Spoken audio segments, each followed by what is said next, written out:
Na isa sa mga career na pinakamahirap ngayon is yung pagiging isang ina.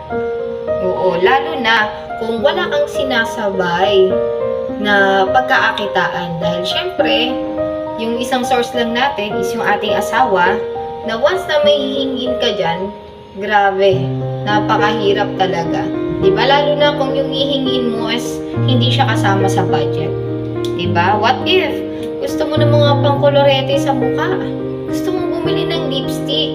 Yung mom mo, lagyan natin ng preneur. Gawin nating mompreneur. Maganda pa rin yung may sarili kang income.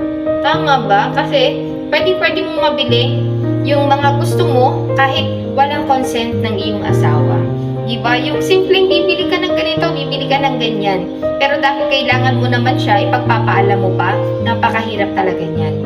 So why not? Meron kaming business orientation na makakatulong sa'yo magkaroon ka ng income kahit nasa bahay ka lang.